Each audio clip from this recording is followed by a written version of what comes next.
그러면 첫 번째 이슈부터 한번 들어가 보겠습니다. 아하. 앞서서 이야기를 좀 해주셨죠. 네. 관세 이야기 나왔고요. 또 어제도 애프터마켓 이슈픽에서 좀 정리를 해드렸었습니다. 그렇죠. 이 네가케이가 어제 개최가 됐었고 그러면서 캐나다 그리고 멕시코에 대한 관세 4월로 좀 미루겠다라는 식으로 이야기를 하면서 시장에 좀 혼선을 줬던 모습인데요. 이 부분에 대해서 좀 정정하는 트럼프 대통령의 행보가 있었죠. 그래서 같이 한번 살펴보시면은요. 네. 우선 다시 한번 이 펜타닐 같은 약물에 대해서 이야기를 했습니다.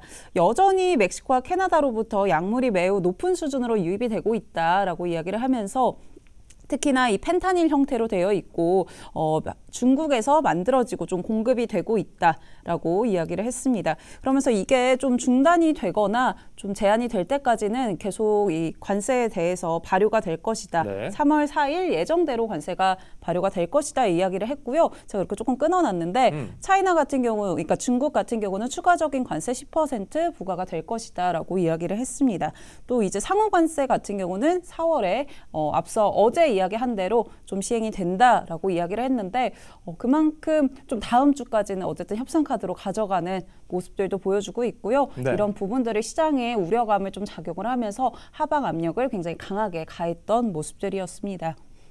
그러면서 뭐 이제 중국이라던가 캐나다에서도 어떤 언급들이 있었더라고요. 네. 좀 정리를 해드리면요. 우선 중국 측에서는 이 미국 항구에 입항하는 중국 선박에 수수료를 부과한다라고 했잖아요. 그렇게 되면은 오히려 이 공급망에 대해서 좀 혼란을 초래할 것이다. 그러면서 이 미국 경제라던가 이런 부분에 역효과가 발생을 할 것이다라고 네. 언급을 했던 모습들 이 신화통신을 통해서 좀 보도가 있었고요. 그리고 또 캐나다 총리 같은 경우도 다음 주 화요일에 관세를 부과를 하게 되면은 좀 즉각적이고 매우 강력하게 대응하겠다라고 네. 이야기를 했습니다. 그리고 이제 4월 관세 같은 경우는 이 케빈 하세 국가경제위원장이 좀 이야기를 했더라고요. 네. 앞서 이제 트럼프 대통령이 관세에 관해서 좀 조사해라라고 지시를 했잖아요. 이 부분에 대해서 4월 1일에 발표할 것이다라고 인터뷰를 좀 했더라고요. 4월 1일에 한대요? 네, 4월 1일에 한다라고 했으니까 4월 2일에 부과를 한다고 했잖아요. 그러니까 4월 1일쯤에는 어떻게 발표가 되지 않을까라고 생각이 좀 듭니다. 네, 알겠습니다. 그런 부분들 일정 한번 체크해 보시면 네. 좋을 것 같고요. 우선은 당장 다음 주에 이런 일정들 한번 좀 주의를 해봐야 될 것 같습니다. 네. 두 번째도 트럼프입니다. 네. 네, 트럼프 이야기 또 가져와 봤는데요. 우선 간밤에 또 이제 스타머 총리랑 만남이 있었죠. 네. 네, 그래서 이렇게 트럼프 대통령이 또 트루스 소셜에 만남이 있었다라고 올렸더라고요. 그래서 한번 가져와 봤고요. 우선은 굉장히 우호적인 입장을 처음부터 좀 보였다라고 합니다. 트럼프 대통령 덕분에 좀 우크라이나 평화가 가능해졌다, 뭐 이런 식으로 언급을 했다라는 네. 이야기가 있었고, 그러면서 미국에 대해서 좀 더 많은 군사 지원을 좀 요청을 했는데 이 부분을 좀 일축하는 모습들이었습니다. 계속 이제 쟁점이 되는 부분이 광물 협정은 하는데 그러면 우크라이나가 나토 가입을 할 수 있도록 허락을 할 것이냐, 이런 이야기들이었잖아요. 네. 근데 여기에 대한 가능성을 다시 한번 좀 일축을 했던 건데요. 뭐 지금 보도를 조금 보시면은 나토 가입에 대한 가능성을 조금 없앴다, 뭐 셧다운했다라고 이야기가 네. 나왔습니다. 그래서 조금 더 내용들 자세히 살펴보면은 이 스타머 총리랑 좀 회의를 하는 동안 뭐 이런 이야기를 했다라고 하더라고요. 그런 일은 일어나지 않을 거다라고 이야기를 했고, 네. 글쎄요, 뭐 살펴보겠습니다, 이런 식으로 이야기를 할 수도 있지만 그런 일은 나는 일어나지 않을 것이다라고 이야기를 하면서 완벽히 조금 그쵸. 차단하는 그런 모습들을 좀 보여줬습니다. 그러니까 이게 대화를 하면서 그 상대방이 얘기를 하면 네. 검토하겠다, 확인해보겠다. 좀 긍정적으로 생각해 볼게요. 네, 이렇게 얘기하는데 트럼프는 아니라니까 그게 끊어버리는 거잖아요. 그렇죠. 그런 일 없어. 네. 기대도 하지 마. 약간 이런 태도잖아요. 네. 그래서 그런 가능성을 좀 일축했다라고 많은 보도들이 있었고요. 아무래도 이제 오늘 밤에 되겠죠. 이 젤렌스키 대통령이랑 오늘 만나죠. 네, 그 광물협정 서명 네, 네. 일정이 좀 예정이 되어 있잖아요. 네. 그렇기 때문에 좀 더 강하게 말하지 않았나 이런 생각도 듭니다. 네, 네. 아무래도 이걸 협상 카드로 계속 가져가야 되다 보니까 나토 가입 안 된다라고 이야기를 했다가 또 광물협정 서명을 하면서 좀 어떤 태도를 취할지 모르잖아요. 태도 변화가 또 네. 발생할 수도 있기 때문에 이번 주 일정은 조금 더 주목을 해봐야 될 필요성이 있을 것 같고요. 네. 그리고 러시아 측에서도 계속해서 이제 우크라이나의 나토 가입을 강력하게 반대를 해왔잖아요. 그래서 이런 일정들도 계속 체크를 해보셔야 될 것 같습니다. 러시아 관련한 소식들도 뭐 트럼프 대통령에 대해서 굉장히 우호적으로 얘기했다라는 보도들이 많이 네. 나와서 이 금요일 좀 일정을 앞두고 어떤 그런 포인트들이 되지 않을까라는 생각이 드는데요. 한번 계속해서 주시해 보시면 좋을 것 같습니다.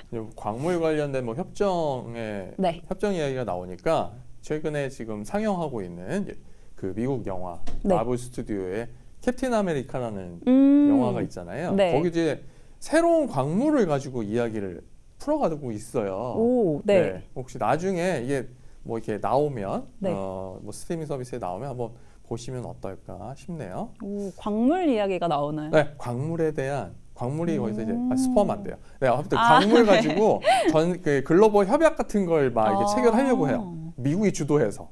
오, 뭔가 현실성이 좀 있는 제가 느낌이네요. 그렇게 얘기하니까 되게 관련이 많은 것 같은데 뭐 이게 좀 현실과는 다른데 네. 이 광물을 가지고 뭔가 협상을 한다고 하니까 떠올라서 말씀드렸습니다. 네, 한번 연휴 기간에 또 시간이 있잖아요. 네, 이럴 네. 때 한번 보시면은 어떨까 싶고요.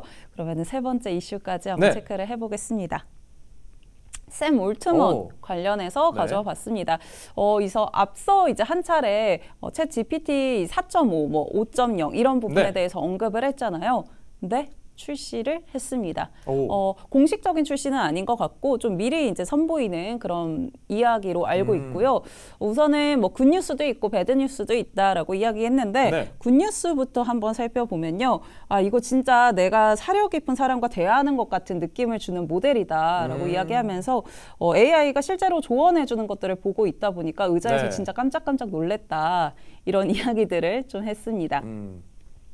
그리고 배드뉴스 같은 경우는 우선은 우리가 뭐 프로 모델, 플러스 모델 동시에 출시를 좀 하고 싶었는데 GPU에 대한 좀 언급이 있었는데요. GPU가 부족해서 지금 플러스 모델에는 공개를 하지 못한다라고 이야기를 했습니다. 여러분 GPU가 부족하답니다. 네, 그러니까요. 그리고 다음 주에 수만 개의 GPU가 추가가 될 거고 그러면서 플러스 모델도 공개를 할 것이다라고 했는데 앞서 이야기해 주신 것처럼 이 GPU에 대한 언급이 저는 굉장히 눈에 띄더라고요. 아무래도 수요가 부족하다, 수요가 굉장히 많다라는 거를 좀 엿볼 수 있잖아요. 그만큼 공급은 또 부족한 상황이고요. 그렇기 때문에 이런 부분들을 좀 긍정적으로 볼 수 있지 않을까라는 생각이 들고요. 이렇게 계속 성장을 하는데 GPU 부족 좀 예측을 하기가 어렵다. 뭐 이런 언급들도 있었습니다. 그리고 이 4.5 같은 경우는 사실 최근에는 뭐 그록 3 같은 경우는 추론 모델이 굉장히 강해졌다 이런 이야기를 했는데 우리는 추론 모델은 아니고 그렇기 때문에 벤치마크에서 굉장히 높은 점수를 가져가는 건 아니다. 오히려 좀 다른 형태의 인공지능이다라고 이야기를 했는데요. 그래서 뭐 사용해보기를 바란다 이런 식으로 홍보를 좀 하는 모습이 있었고요. 그래서 조금 뭐가 다른가 한번 저도 찾아봤는데 지금 우선은 앞서 이제 프로 구독료 같은 경우는 월 $200 정도라고 하더라고요. 그래도 조금 고가인 편이죠. 그리고 이게 지금 추론 모델이 아니다라고 이야기를 했고 또 앞서 이제 챗 GPT의 음성 모드라던가 비디오 또 화면 공유 같은 이 멀티모달 기능은 좀 제시를 하지 않는다, 제공을 하지 않는다라고 합니다. 근데 좀 오픈 AI에서 홍보한 거를 보니까 지금 챗 GPT 4.5 같은 경우는 추론 없이도 패턴을 조금 인식을 한다라고 하더라고요. 그러니까 사전 그리고 사후에 이런 추론 러닝 기능이 좀 강화됐다라고 하는데 실질적으로 어떻게 조금 나타날지는 한번 체크를 해보면 좋을 것 같고요. 그래서 관련한 AI 소식이 좀 있었어가지고 시장에 이런 부분들이 어떻게 녹아날지 한번 확인해 보시는 것도 좋을 것 같습니다. 그럼 올트만 얘기까지 좀 정리를 해보면 챗GPT는 약간 이제 사려 깊은 AI 쪽으로 이야기가 가는 것 같고 그러니까 이 상호작용이 굉장히 뛰어나다라고 하더라고요. 사려 깊은, 이 표현 되게 중요하네요. 사려 깊은 AI 모델로 가고 그리고 그록3는 똑똑한 AI로 가고 그리고 메타 플랫폼스는 우리 얘네들하고 경쟁할 별도의 앱을 내서 우리 거 선보일게 이런 모양새가 나오니까 세계 업체들의 이런 이후 경쟁 같이 한번 살펴보시면 좋을 것 같습니다. 네, 뭔가 추구하는 바가 확실히 조금 뚜렷하게 다른 네네. 모습들 보여주고 있는데 4.5 이제 출시를 했으니까 한번 쓰고 계신 분들은 네. 한번 활용해 보시고 또 뭐 진짜 사용하시는 분들은 채팅창에 또 남겨주셔도 굉장히 네. 좋을 것 같습니다. 간밤에 있었던 이슈들을 이렇게 정리를 해드렸고요. 또 오늘 2월 마지막 거래일 앞두고 있는데 오늘 국내 시장에서는 어떤 힌트들 찾아가 보면 좋을지 박명석의 K픽 통해서 확인해 보시죠.